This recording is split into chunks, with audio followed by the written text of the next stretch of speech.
Eh bien le bonjour, c'est Linko. Alors aujourd'hui on va parler de mes toutes dernières espèces, celles que j'ai depuis environ le mois d'août 2024 de cette année. Et on va voir s'il y a eu des évolutions. Comme tu te rappelles, souvent mes espèces je les ai en gîne seul. Et là on va commencer par parler par la Neoponera apicalis. Regarde ici. Très belle réussite, franchement je suis très content, elle a super bien accepté le tube bambou et la première ouvrière est arrivée comme tu peux la voir ici en bas. Madame Lagine n'est plus seule, également une ponte qui est énorme, je n'arrive même pas à compter mais il y a énormément d'œufs, après que ça va passer en larve, ça va devoir chasser à fond les ballons. Également, comme tu peux voir, 3 beaux cocons qui sont en train de bien sécher, ils deviennent bien sombres. Donc on va rapidement passer à 4 ouvrières. Et aussi 3-4 petites larves ici, regarde, qui restent très belles. Et franchement, l'observation même des larves est super. Tu peux les voir gémir, elles se promènent. Franchement, ça reste une superbe observation et une très belle réussite pour les Neoponera apicalis. Petite évolution en demi-teinte, on va dire, pour ici notre Pachycondyla crasinoda. Alors elle, depuis le mois d'août, elle ne fait que pondre un œuf, le manger, le pondre, le manger. J'ai vu qu'elle faisait souvent des œufs trophiques, entre guillemets, c'est des œufs qu'elle se sert pour se nourrir. Là, elle a une petite paire de, enfin on va dire 3 à 4 œufs environ. Malheureusement, il n'y a pas d'évolution des œufs. Alors les conditions sont bonnes, je la laisse vraiment au calme, elle les nourrit régulièrement. Madame n'hésite pas à sortir pour se nourrir, mais elle est très vive. Elle ne reste pas très souvent proche de son couvain, donc je ne sais pas trop te dire.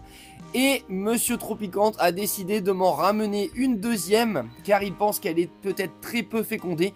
Donc j'en ai reçu une deuxième, et ouais voilà sa grande sœur, une deuxième Pachycondyla crasinoda les amis.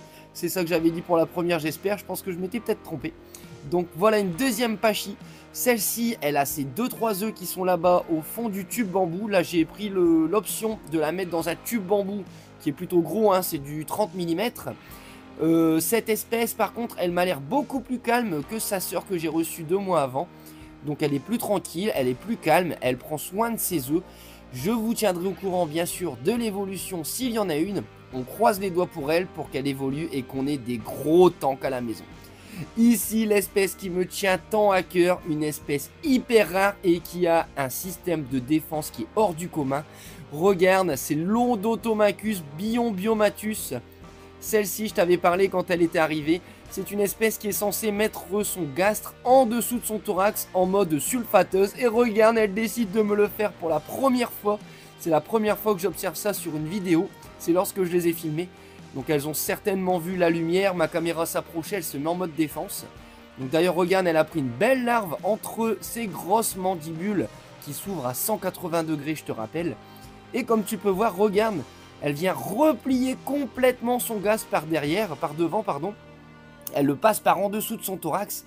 On a l'impression de voir une petite crevette grise, là on a envie de les chicoter.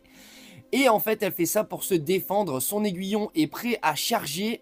Elle est prête avec son acide formique à t'en mettre plein les yeux. Bref, c'est un système de défense qui est génial à observer. Donc comme tu peux voir, j'ai déjà 2 ouvrières d'arrivée. J'ai également 3-4 cocons. Madame Lagine est dans l'interstice là entre les 2 cavités. Donc je ne saurais te la filmer entièrement. Donc c'est le même modèle mais en bien plus gros. Voilà, quand on regarde dans la cavité, on voit des antennes bouger, des mandibules. On a l'impression d'observer une grosse tarentule dans son nid, là, une grosse matoutou.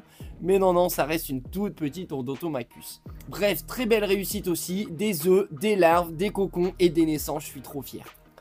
Ici, je te rappelle, j'avais aussi tenté l'expérience Myrmecocystus. Donc j'en avais reçu 2 ou 3 qui étaient mortes très rapidement. Une était morte au bout de quelques semaines et une seule avait commencé à fonder. Regarde, elle est là.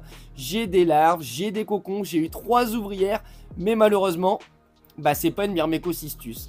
Voilà, après avoir envoyé des photos à mon vendeur, celui-ci m'a bien validé qu'il s'agissait normalement d'une Camponotus américaine. Normalement, ça doit être une Camponotus fragilis. Celle-ci ressemble un peu au niveau gîne à la Myrmecocystus navajo. Et malheureusement, eh ben, il m'a pas envoyé la bonne espèce. Donc voilà, pas gros big up pour lui. En tout cas, big up pour cette espèce que je trouve vraiment marrante, mignonne. Elle me fait penser un peu à une Fetchenkoi. D'ailleurs, petit quiz du jour, je vous laisse observer Madame Lagine. Elle a un petit fait particulier niveau anatomie. Je vous laisse observer. Elle va nous faire un petit 360 Vous regardez ça, vous me dites en commentaire si vous avez observé sa petite particularité et on en discute juste en dessous. Voilà, alors là, je vous ai montré les espèces qui est arrivées fin d'année, mais j'en ai une qui vient justement d'arriver il y a très peu de temps. La voici, la voilà, elle est arrivée il y a à peine une semaine. Regarde-moi ce gastre, il a des reflets dorés magnifiques, une petite pépite. Il s'agit là encore d'une Camponotus, la Campolotus chilensis. Une espèce qui nous viendrait du Chili. Alors là, je l'ai bien requinquée, comme tu peux voir, elle est bien gonflée, je lui ai mis un peu de liquide sucré. Mais non, comme tu sais, le début de l'élevage, au niveau des ginsols, c'est repos, obscurité, calme. Donc on va la laisser se reposer. Bien sûr, je vous tiendrai au courant de son évolution qui sera, j'espère, favorable ou peut-être défavorable. On croise les doigts pour elle. En tout cas, merci d'avoir visualisé cette vidéo jusqu'au bout. N'oublie pas de mettre un gros like, de mettre un petit commentaire qui fait chaud à son petit cœur. Et je vous dis à tous à très vite pour de nouvelles vidéos et plein de nouvelles aventures.